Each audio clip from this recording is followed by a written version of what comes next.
بڑا سنسان جزیرہ تھا، اونچے اونچے اور بھیانک درختوں سے ڈھکا ہوا۔ جتنے بھی سیاح سمندر کے راستے اس طرف جاتے، ایک تو ویسے ہی انہیں حوصلہ نہ ہوتا تھا کہ اس جزیرے پر قدم رکھیں، دوسرے آس پاس کے ماہی گیروں کی زبانی کہی ہوئی یہ باتیں بھی انہیں روک دیتی تھیں کہ اس جزیرے میں آج تک کوئی نہیں جا سکا اور جو گیا واپس نہیں آیا۔ اس جزیرے پر ایک انجانا خوف چھایا رہتا تھا۔ انسان تو انسان، پرندہ بھی وہاں پر نہیں مار سکتا، یہ اور اسی قسم کی دوسری باتیں سیاحوں کے دلوں کو سہما دیتی تھیں۔ بہتروں نے کوشش کی مگر انہیں جان سے ہاتھ دھونے پڑے۔ ایک دن کا ذکر ہے کہ 4 آدمیوں کے ایک چھوٹے سے قافلے نے اس ہیبت ناک جزیرے پر قدم رکھا۔ کمال ایک کاروباری آدمی تھا۔ وہ بمبئی کے ہنگاموں سے اکتا کر ایک پرسکون اور الگ تھلگ سی جگہ کی تلاش میں تھا۔ جب اسے معلوم ہوا کہ وہ جزیرہ ابھی تک غیر آباد ہے تو وہ اپنی بیوی پروین، اپنی لڑکی اختر، اپنے لڑکے اشرف کو جزیرے کے بارے میں بتایا۔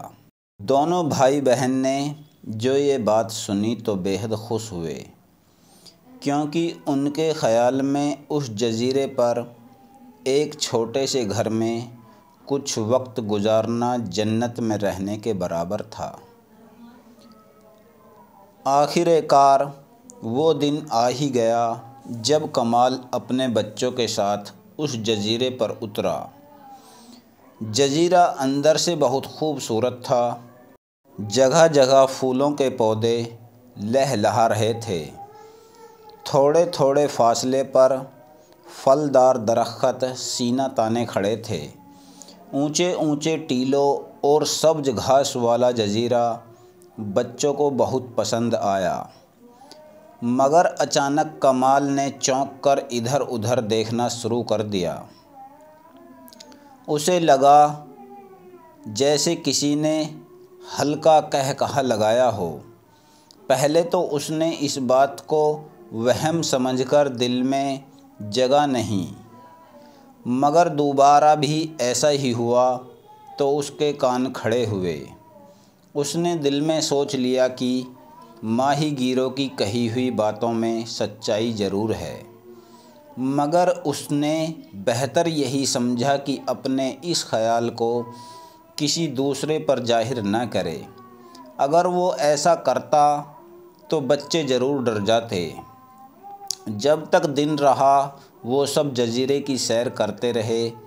رات ہوئی تو انہیں کوئی محفوظ جگہ تلاش کرنی پڑی جہاں وہ خیمہ لگانا چاہتے تھے۔ آخر ایک چھوٹے سے ٹیلے سے نیچے انہوں نے خیمہ گاڑ دیا، مگر کمال بار بار یہی سوچ رہا تھا کہ آخر وہ ہلکے سے قہقہے اسے پھر سنائی دیے۔ کمال کو پریشانی تو ضرور ہوئی، مگر وہ اپنی اس پریشانی کو دوسروں پر ظاہر نہیں کرنا چاہتا تھا۔ اسی لیے اس نے اپنی بیوی سے کہا ابھی تو اسی جگہ رات بسر کی جائے، صبح کو ایسی جگہ دیکھوں گا جہاں مکان بنایا جا سکے۔ مگر سنو کمال، کیا تم نے کسی کے ہنسنے کی آواز سنی ہے؟ پروین نے سہم کر پوچھا۔ سنی تو ہے، کمال نے آہستہ سے کہا، مگر اس بات کو بچوں سے چھپائے رکھنا۔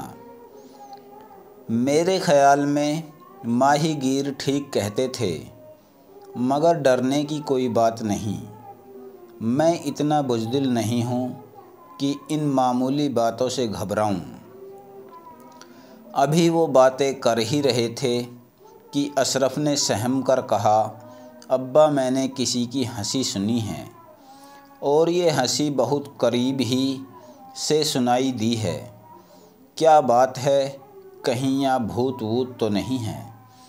پاگل مت بنو اشرف، یہ تو کسی پرندے کی آواز ہے، میں بھی بہت دیر سے سن رہا ہوں۔ کمال نے یہ تو کہہ کر اشرف کو ٹال دیا، مگر اشرف سوچ رہا تھا کہ اس جزیرے میں تو ایک بھی پرندہ نہیں ہے، پھر آخر ابا جھوٹ کیوں بول رہے ہیں؟ جب اس کی سمجھ میں کچھ نہ آیا تو وہ خاموشی سے اندر خیمے میں جا کر لیٹ گیا اور سوچنے لگا کہ جب صبح ہوگی تو خواہ مخواہ کا ڈر بھی اس کے دل سے دور ہو جائے گا۔ رات کو تو ایسے ہی اوٹ پٹانگ خیال ذہن میں آیا کرتے ہیں۔ صبح بھی آ گئی، دوسری جگہوں کی طرح یہاں پرندے کی چہچہاہٹ بالکل نہیں تھی، پھولوں پر تتلیاں نہیں منڈرا رہی تھیں۔ ایک پر اسرار خاموشی نے پورے جزیرے کو اپنی گود میں لے رکھا تھا۔ کمال نے سب کو اٹھایا اور پھر کہا، آؤ جزیرے کے کونے کونے کو دیکھیں، ہو سکتا ہے کہ ہمیں کوئی ایسی جگہ مل جائے جہاں پینے کا پانی بھی ہو اور جو سمندر سے قریب بھی ہو۔ بس ایسی ہی جگہ ہم اپنا چھوٹا سا گھر بنائیں گے۔ یہ سن کر سب نے سامان باندھا اور اپنے کندھوں پر لٹکا لیا۔ پھر یہ چھوٹا سا کنبہ گھر بنانے کے لیے جزیرے کے اندر بڑھنے لگا۔ شاید ایک دو فلانگ چلنے کے بعد ہی کمال ٹھٹک گیا۔ اس کی نظریں سامنے کی طرف جمی ہوئی تھیں۔ اس جزیرے کے خوبصورت سے جنگل میں ایک نہایت ہی خوبصورت مکان بنا ہوا تھا۔ شاید یہ مکان بہت اونچا تھا کیونکہ اس کا اوپر کا حصہ درختوں میں چھپ گیا تھا۔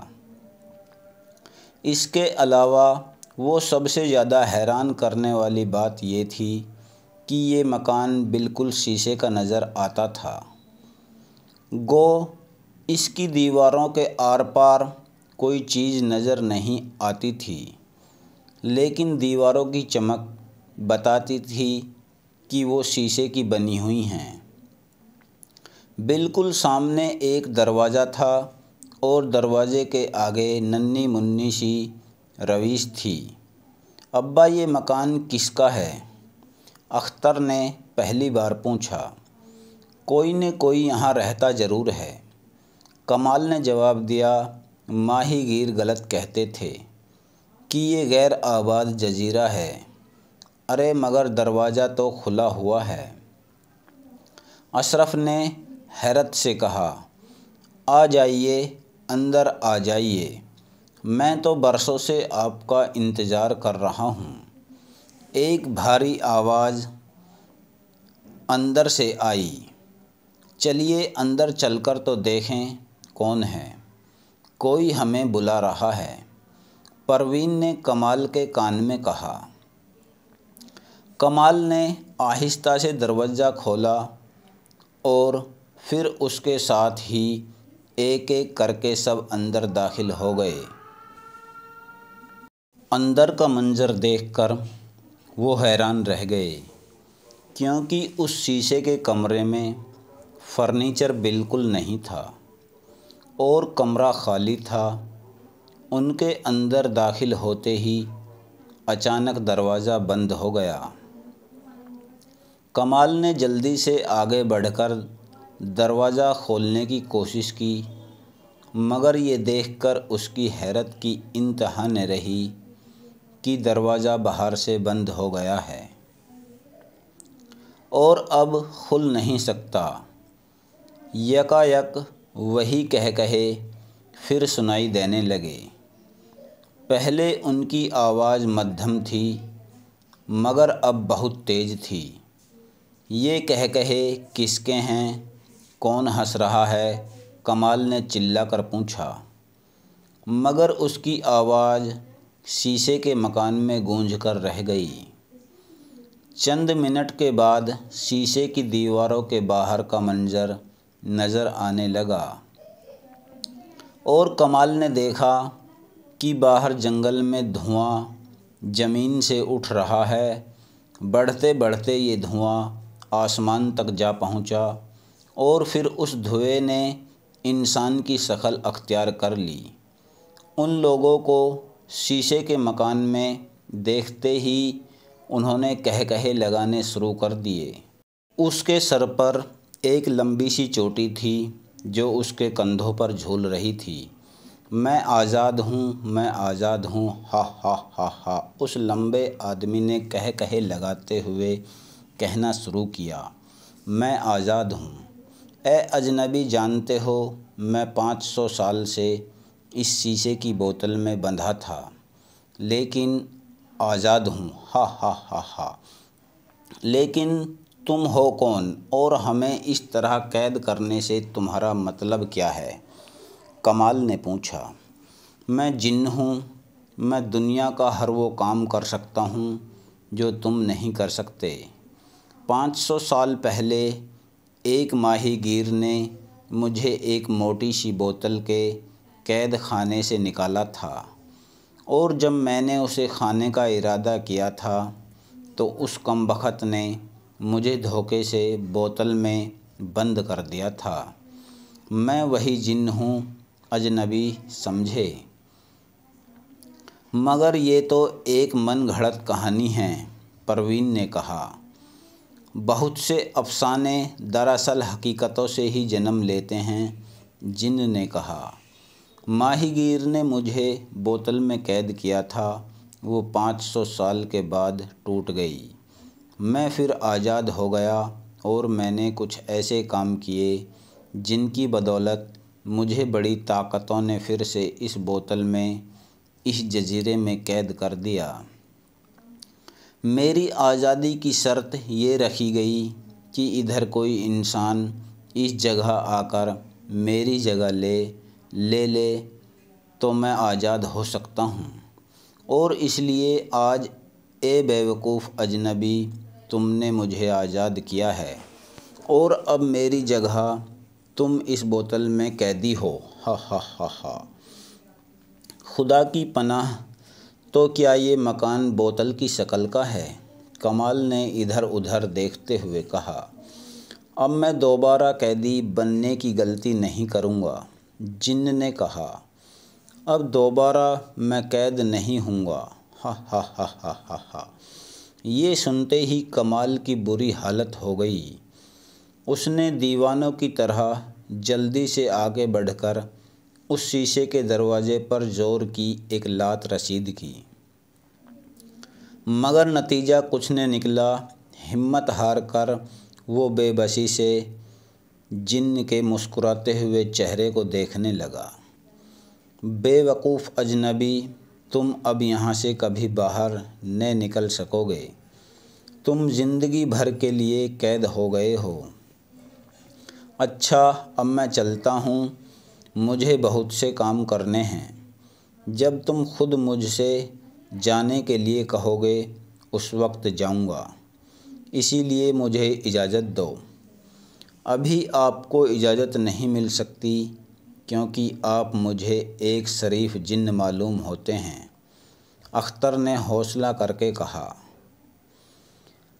وہ تو میں ہوں ہی، کون کہتا ہے کہ میں شریف نہیں ہوں؟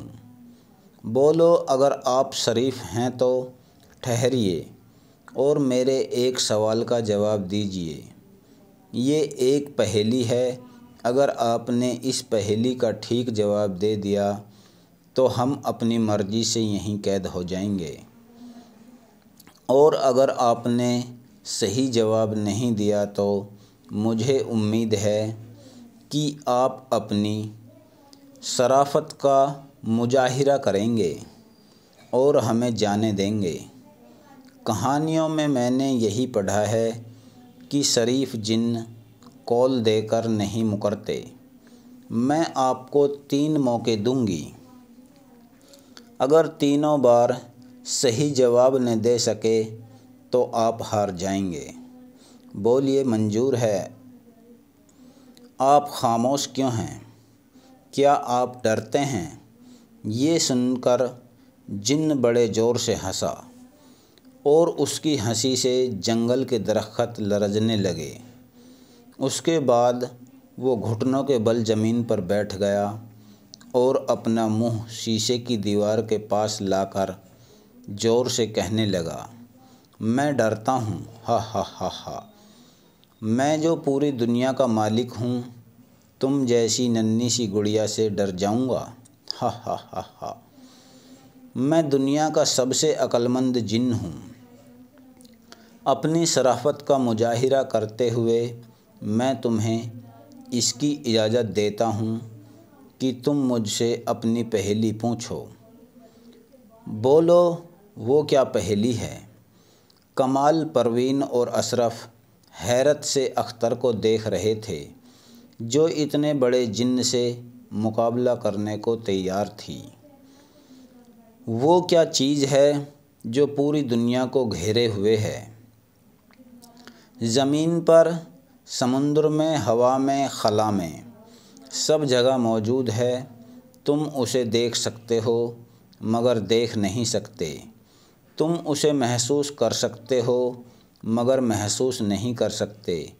وہ دنیا کی بڑی سے بڑی فوج سے بھی طاقتور ہے، اور اگر چاہے تو سوئی کے ناکے میں سے نکل سکتی ہے، اور دنیا کا ہر انسان اسے اچھی طرح جانتا ہے۔ بتاؤ وہ کیا ہے؟ جن نے یہ سن کر قہقہہ لگایا اور کہا، بھولی گڑیا، پہیلی کا جواب یہ ہے کہ وہ چیز ایٹم ہے۔ ایٹم ہر جگہ ہے، لیکن ہم اسے دیکھ نہیں سکتے۔ صرف سائنسداں دیکھ سکتے ہیں، ہم اسے محسوس نہیں کر سکتے، لیکن اگر کسی چیز کو چھوئے تو محسوس کر سکتے ہیں۔ وہ دنیا کی بڑی سے بڑی فوج سے بھی طاقتور ہے، اور اگر چاہے تو سوئی کے ناکے میں سے بھی نکل سکتا ہے۔ بالکل غلط، اختر نے مسکرا کر کہا۔ دنیا کے بہت سے آدمی ایٹم کو نہیں جانتے۔ یہ سن کر جن بہت گھبرایا اور بولا، ٹھہرو، مجھے سوچنے دو۔ ہاں ٹھیک ہے، اب صحیح جواب مل گیا۔ وہ چیز روشنی ہے۔ روشنی ہر جگہ ہے اور ہر آدمی اسے دیکھ سکتا ہے۔ کیوں، اب بھی غلط؟ اختر نے خوش ہو کر کہا، اندھے آدمی روشنی کیسے دیکھ سکتے ہیں؟ بے وقوف لڑکی، جن نے گھبرا کر کہا، تم مجھے نادان سمجھتی ہو اور دھوکہ دینا چاہتی ہو۔ میں جانتا ہوں کہ اس پہیلی کا کوئی جواب نہیں، اس لیے اب میں کوئی جواب نہیں دوں گا۔ جواب کیوں نہیں ہے؟ اختر نے کہا، اس کا جواب ہے۔ سچ، سچ ہر جگہ ہے۔ تم اسے دیکھ سکتے ہو اور محسوس بھی کر سکتے ہو۔ اگر تم سچے ہو اور اگر تم سچے نہیں ہو تو تم نہ اسے دیکھ سکتے ہو اور نہ محسوس کر سکتے ہو۔ دنیا کا ہر شخص سچ کو جانتا ہے۔ سچ دنیا کی بڑی سے بڑی فوج سے بھی طاقتور ہے، اور ایک سوئی کے ناکے میں سے بھی نکل سکتا ہے۔ یہ سنتے ہی جن نے ایک زبردست قہقہہ لگایا اور کہا، تم نے مجھ سے چالاکی سے کام لیا اور میں نے بھی چالاکی سے تم سے صحیح جواب معلوم کر لیا۔ تم نے مجھے 3 موقع دیے تھے اور میں نے 2 ہی مرتبہ میں تم سے ٹھیک جواب حاصل کر لیا۔ کہو کیسی رہی؟ کیونکہ تم نے تیسرے موقع کا انتظار کیے بغیر ہی صحیح جواب بتا دیا، اس لیے تم ہار گئیں۔ اختر تو اب چپ ہو گئی، مگر کمال نے آگے بڑھ کر کہا، یہ تمہاری کمزوری کی پہلی نشانی ہے۔ تم نے ایک بچی سے چالاکی سے ٹھیک جواب معلوم کر لیا۔ سچ جتنا بڑا ہے تم اتنے بڑے نہیں ہو۔ میری بچی نے یہ بات ثابت کر دی ہے، بکواس مت کرو، میں ہر چیز سے بڑا ہوں۔ جن نے جواب دیا، غلط ہے، تم سچ سے بڑے نہیں ہو۔ کمال نے کہا، سچ ایک سوئی کی ناکے میں سے نکل سکتا ہے، تم نہیں نکل سکتے۔ ہمارے پاس اس وقت کوئی سوئی نہیں ہے جو ہم اس کا تجربہ کریں، لیکن اس دروازے میں تالے کے اندر کنجی ڈالنے کا سوراخ تو ہے۔ مجھے یقین ہے کہ سوئی کا ناکا تو پھر بھی چھوٹا سا ہے، مگر تم اس بڑے سے سوراخ میں سے بھی نہیں گزر سکتے۔ یہ جھوٹ ہے، میں سب کچھ کر سکتا ہوں، سوئی کے ناکے میں سے بھی گزر سکتا ہوں اور تالے کے سوراخ میں سے بھی۔ لو دیکھو، میں دھواں بن کر ابھی تمہیں یہ تجربہ کر کے دکھاتا ہوں۔ اتنا کہتے ہی جن ہوا میں تحلیل ہونے لگا اور پھر دھواں بننے لگا۔ اس کے دھواں بنتے ہی کمال نے جلدی سے اپنی پانی کی صراحی نکالی اور اس کی ڈاٹ کھول کر سب پانی فرش پر گرا دیا۔ جیسے ہی جن دھواں بن کر تالے کے سوراخ کے اندر آنے لگا، کمال نے جلدی سے صراحی کا منہ اس سوراخ سے لگا دیا۔ جب تمام دھواں صراحی میں چلا گیا تو کمال نے ڈاٹ مضبوطی کے ساتھ بند کر دی اور ہنس کر کہا، ہاں واقعی تم تالے کے سوراخ میں سے نکل سکتے ہو اور پھر صراحی میں قیدی ہو سکتے ہو۔ تم نے مجھے دھوکہ دیا، چالاکی سے مجھے بند کر دیا۔ جن نے صراحی میں سے چلانا شروع کیا، مجھے آزاد کرو۔ تم نے سچ میں بڑائی کو نہیں مانا، اس لیے تم ہار گئے۔ اتنا کہہ کر کمال نے دروازے کو کھولنا چاہا تو وہ کھل گیا۔ لو دروازہ بھی کھل گیا، اب میں تمہیں سمندر میں واپس پھینک دیتا ہوں تاکہ تم دوبارہ باہر نکل کر کوئی نیا فتنہ نہ کھڑا کر سکو۔ تم نے ہمیں اس بوتل کا قیدی بنایا تھا، لیکن اب تم خود قیدی ہو گئے۔ جن التجا کرتا رہا، مگر کمال نے ایک نہ سنی اور پھر باہر آ کر اس نے صراحی سمندر میں پھینک دی۔ ایک زوردار تڑاخہ ہوا اور شیشے کا وہ قید خانہ ٹکڑے ٹکڑے ہو گیا جس کی شکل بوتل کی سی تھی اور جس کا قیدی یہ جن تھا۔